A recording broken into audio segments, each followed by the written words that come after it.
विजय times news channel देख रहे आप सभी दर्शकों का बहुत बहुत स्वागत है। मैं हूं रमनदीप कौर। इस वक्त की बड़ी खबर आ रही है प्रयागराज से। क्या है पूरा मामला, देखने के लिए बने रहिए हमारे। शहीद वॉल पर न्यायमूर्ति गौतम चौधरी ने इलेक्ट्रॉनिक मीडिया क्लब की डायरेक्टरी 2025 का किया विमोचन।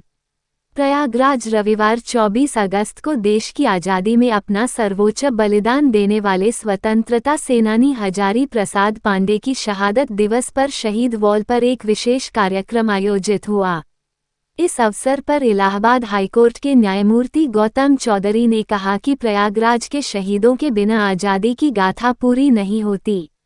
हमारा दायित्व है कि हम इन्हें आज़ाद भारत में सदैव याद रखें और सम्मान दें। इसी दौरान मुख्य अतिथि न्यायमूर्ति गौतम चौधरी व अन्य अतिथियों के हाथों इलेक्ट्रॉनिक मीडिया क्लब की डायरेक्टरी 2025 का भी विमोचन किया गया। ये डायरेक्टरी प्रदेश और जिले के अधिकारियों व पत्रकारों के संपर्क नंबरों से सुसज्जित है, जो लोगों के लिए एक उपयोगी दस्तावेज है। मुख्य अतिथि न्यायमूर्ति गौतम चौधरी ने अपने उद्बोधन में कहा कि 2 दशक से अधिक समय तक स्वतंत्रता सेनानियों ने संघर्ष और बलिदान के बाद देश को आज़ादी दिलाई। एनसीजेडसीसी के डायरेक्टर सुदेश शर्मा ने कहा, सारे जहां से अच्छा हिंदुस्तान हमारा। ये पंक्ति हर उस शहीद को समर्पित है जिसने अपने प्राणों की आहुति देकर देश को स्वतंत्रता दिलाई। वहीं जीएसटी के डिप्टी कमिश्नर रजनीकांत मिश्रा ने कहा कि यह शहीद वॉल उस स्थान पर बनी है जहां कभी भारतीयों के प्रवेश पर प्रतिबंध था, लेकिन आज वहीं पर शहीदों की स्मृति को अमर किया गया है। शहीद वॉल के संस्थापक वीरेंद्र पाठक ने सभी अतिथियों का स्वागत किया और बताया कि शहीदों की याद को संजोना हमारा कर्तव्य है। उन्होंने बताया कि आज 24 अगस्त को हजारी राम पांडेय की शहादत हुई थी। नमामि गंगे की अनामिका चौधरी ने धन्यवाद दिया। कार्यक्रम का संचालन डा प्रभाकर त्रिपाठी ने किया। इस अवसर पर कई गणमान्य व्यक्ति और पत्रकार मौजूद रहे, जिनमें प्रमुख रूप से इलेक्ट्रॉनिक मीडिया क्लब के संयोजक वीरेंद्र पाठक, सचिव कुलदीप शुक्ला, पूर्व अध्यक्ष संदीप तिवारी, उपाध्यक्ष सैयद मोहम्मद आमिर, मोहम्मद लाइक, पवन उपाध्याय, विनीत सेठी, अनवर खान, सलमान अहमद, नितेश सोनी, आरिस खान, आरव भारद्वाज, गगन सिंह, पंकज शुक्ला, शिशिर गुप्ता, रंजीत निषाद, अरशद नवाज, विकास मिश्रा आदि शामिल रहे। पहले तो हिंदी पखवाड़ा पहने वाला है और हिंदी पर इतनी बातें हुई तो 2 बातें अपनी जरूर करना चाहूंगा, क्योंकि ये मेरा विषय है, उसको मैं अक्सर रखता हूँ। जब इसको रखने का प्रयास शुरू किया तो मानस में ऐसा संदेश जा रहा था कि शायद मैं अंग्रेजी विरोधी, तो मेरा आपको ये कहना है कि मैं किसी भी दुनिया की किसी भी भाषा का विरोधी नहीं, भाषाएं नहीं, वह सारी भाषाएं मेरी मौसी, लेकिन मौसियों का अपमान मैं नहीं करना चाहता, लेकिन माँ के प्रति अपनी श्रद्धा को भी कम नहीं होना चाहता। इसलिए मैं माँ भारती की सेवा में अपने आप को अर्पित करता हूँ, हिंदी के प्रति सचेत रहता हूँ। और मेरा ऐसा मानना है कि सदैव साधारण से साधारण व्यक्ति उसकी सरलतम भाषा में उसको निर्णय मिलना चाहिए। जैसे भारतीय भाषाओं का मैं उल्लेख करता हूँ तो बंगाल में बंगाली से मिले, पंजाब में पंजाबी, गुजरात में मिले, जहाँ हिंदी विभाग है जो शहीदों को समर्पित है। सारे यहाँ से अच्छा ये गुलस्तान हमारा बहुत अच्छी बात, लेकिन ये गुलिस्तान बनाने के लिए न जाने 2 सदियों से न जाने कितने शहीदों ने अपनी शहादत दी है, तब ये मूर्ति तैयार हुई, तब ये हिंदुस्तान बना है। तो आज उन सारे शहीदों आचार्य प्रसाद पांडे जी को भी, गुरु जी को भी, इसलिए उनका कई दिन है और आज कई शहादत दिवस है।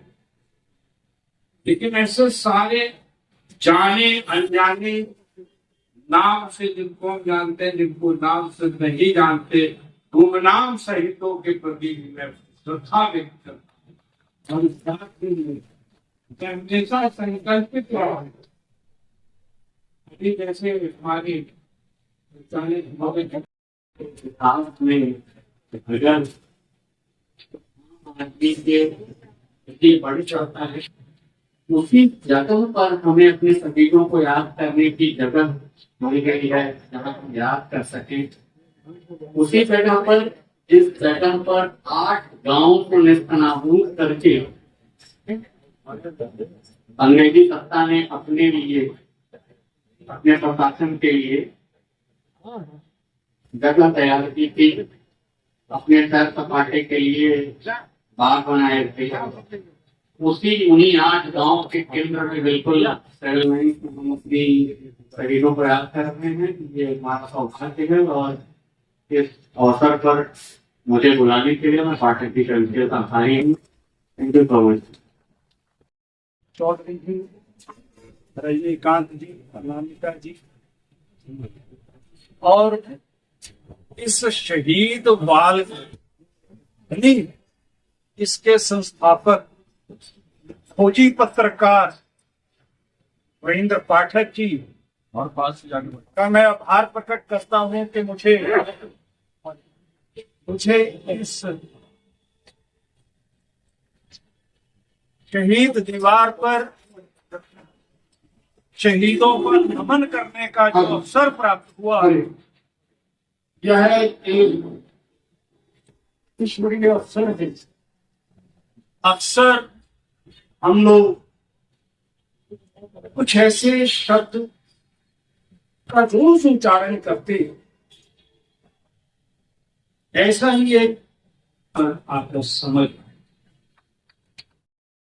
संगम नगरी प्रयागराज में आज वयम सर्वदा फाउंडेशन जिला शहरी विकास एजेंसी एवं स्वयं सहायता समूह की महिलाओं द्वारा सामूहिक सहयोग से महिला एवं बाल विकास मंत्रालय द्वारा संचालित मिशन शक्ति one stop centre doctor Katju road Shahganj एक सार्थक साथी के रूप में कार्यक्रम का आयोजन किया गया, जिसमें मुख्य अतिथि नीलिसा यादव, विशिष्ट अतिथि मीत रंजन प्रसाद, अधिशासी अभियंता, सहयोगी अतिथि डॉक्टर अनुराग पांडे, वरिष्ठ दंत चिकित्सक, सहयोगी अतिथि अरुश्री श्रीवास्तव, स्वयं सहायता समूह अध्यक्ष संरक्षक अनुपम राय चौधरी व इलेक्ट्रॉनिक मीडिया प्रभारी एडवोकेट रोनित चौरसिया व अन्य सम्मानित अतिथि मौजूद रहे। वहीं वयम सर्वदा फाउंडेशन के अध्यक्ष आर.पी. शुक्ला द्वारा सभी अतिथियों का सम्मान अभिवादन करते हुए बैचलनकरण कर पर्यावरण हितार्थ भाव से अन्य पदाधिकारियों द्वारा सभी अतिथियों को एक पौधा मां के नाम का प्रदान कर प्रणाम किया गया। मीत रंजन प्रसाद, अधिशासी अभियंता द्वारा वयम परिवार की सराहना करते हुए कहा गया कि यह एक बेहतर पहल, सोच और सुदृढ़ कार्ययोजना का परिणाम है। ये आज की पहल बच्चों के सुंदर भविष्य को संवारने का प्रयास है। साथ ही पूरी टीम का उत्साहवर्धन करते हुए खुद के सहयोग के लिए आश्वासित किया। वयम सर्वदा फाउंडेशन पदाधिकारियों व सहयोगी कार्यकर्ताओं द्वारा वन स्टॉप सेंटर में मौजूद अनाथ, दिव्यांग बच्चों व पीड़ित शोषित महिलाओं को वयम सर्वदा फाउंडेशन की ओर से साक्षरता सहयोग के भाव से कॉपी, किताब, बैग, लेखन कला, स्टेशनरी, बॉटल, बॉक्स, खिलौने, साथ ही जिला शहरी विकास एजेंसी द्वारा महिलाओं को छोटे छोटे घरेलू स्तर पर सक्रिय रोजगार के लिए प्रेरित करते हुए आर्थिक मदद को भी आश्वस्त किया गया। साथ ही सभी को छोटे छोटे रोजगार हेतु प्रेरित किया गया और स्वयं सहायता समूह की महिलाओं द्वारा महिलाओं के जरूरत की सहयोगी सामग्री का बड़े मात्रा में वितरण किया गया। सभी को स्वल्पाहार के साथ मुंह मीठा कराया गया। इस सहयोगी कार्यक्रम में डूडा के अधिकारी, स्वयं सहायता समूह की महिलाओं और वयम सर्वदा फाउंडेशन के पदाधिकारी व सदस्य कार्यकर्ता शामिल रहे। वयम सर्वदा फाउंडेशन परिवार से संजय मिश्रा, पूर्व निरीक्षक यूपी पुलिस द्वारा उक्त कार्यक्रम का सफल संयोजन किया गया। सचिव मनीष शुक्ला ने अपने दल के सभी भाइयों का, जिसमें ऋषभ पांडेय, विजय, ऋषभ तिवारी, नीलम त्रिपाठी, अरुश्री श्रीवास्तव, रुचिका पांडेय, आयुष सोनकर, सोनू रोहन, अमित, वरुण, रितेश, विजय, विशाल कुमार, धीरज मल्होत्रा सभी को धन्यवाद दिया। हमने तुलसी का पौधा भेंट किया है। मैं मनीष शुक्ला, वयम सर्वदा फाउंडेशन का सचिव। हमारी फाउंडेशन गरीब, असहाय, वृद्धजन, आपदा पीड़ित व्यक्तियों के लिए काम करती है। आज हजारी राम पांडे जी के शहादत दिवस में हमारी पूरी टीम द्वारा सर्व सम्मानित जन को, मुख्य अतिथि महोदय को तुलसी का पौधा सप्रेम भेंट किया गया है। मनीष शुक्ला, सचिव वयम सर्वदा फाउंडेशन, प्रयागराज। हरतालिका तीज भाद्रपद के शुक्ल पक्ष की तृतीया को मनाई जाती है। इस दिन भगवान शिव और माता पार्वती के पूजन का विशेष महत्व है। इस दिन सुहागिन महिलाएं अपने पति की लंबी आयु और सुख समृद्धि के लिए व्रत रखती हैं। हरतालिका तीज हरियाली और कजरी तीज के बाद मनाई जाती है। इस बार हरतालिका तीज 26 अगस्त को मनाई जाएगी।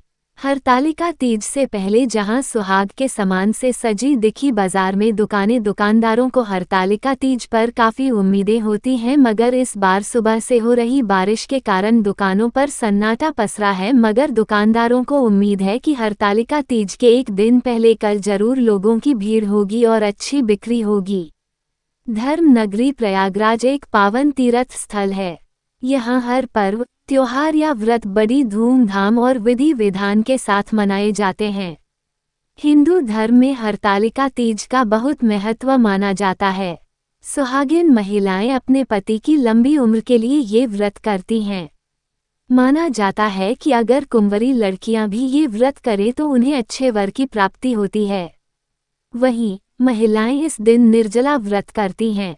वही धार्मिक मान्यताओं के अनुसार ऐसा माना जाता है कि हरतालिका व्रत को करने के बाद ही माता पार्वती को भगवान शिव पति के रूप में मिले थे। इसलिए इस दिन अगर कोई विवाहिता व्रत करती है तो भगवान शिव और माता पार्वती प्रसन्न होकर उन्हें अखंड सौभाग्यवती होने का आशीर्वाद देते हैं।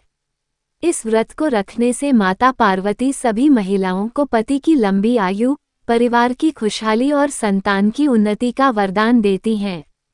यदि कोई कुंवारी कन्या यह व्रत रखकर शिवजी की पूजा करती है तो उसे मनचाहा वर प्राप्त होता है।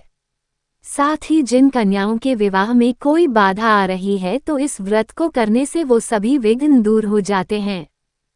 बिल्कुल नहीं, ना के बराबर है। यही बरसात की वजह से हो गया, पब्लिक जल नहीं पा रही है। महिलाओं के लिए तो काफी खास माना जाता है। खास माना जाता है। बहुत लोग करवा में भी रहते हैं ना। उम्मीद है आपको कल तो भीड़ रहेगी, आज नहीं कल रहेगी। प्रयागराज डीएसए ग्राउंड फ्लाईओवर से उतरते ही डीएसए ग्राउंड के पास सड़क पर बने गड्ढे ने राहगीरों की परेशानी बढ़ गई। बरसात का पानी भरने से यहां हर वक्त जल भराव की स्थिति बनी रहती है, जिससे राहगीरों और वाहन चालकों को न केवल दिक्कतों का सामना करना पड़ता है बल्कि हादसे का खतरा भी हमेशा बना रहता है। स्थानीय लोगों का कहना है कि यह पुल बड़े वाहनों के लिए पहले से ही बंद कर दिया गया है, लेकिन दोपहिया वाहन इससे आते जाते हैं। फ्लाईओवर से नीचे उतरते ही बैरियर के पास बने बड़े बड़े गड्ढों में पानी भर जाने से वाहन चालकों को गड्ढे नजर नहीं आते। परिणाम स्वरूप आए दिन लोग फिसलकर या फंसकर गिर जाते हैं। राहगीरों ने प्रशासन से मांग की है कि जल्द से जल्द इस गड्ढे को भरकर सड़क की मरम्मत कराई जाए ताकि लोगों को राहत मिल सके और दुर्घटनाओं पर रोक लग सके। देश दुनिया की खबरों के लिए world media times news channel को सब्सक्राइब करें।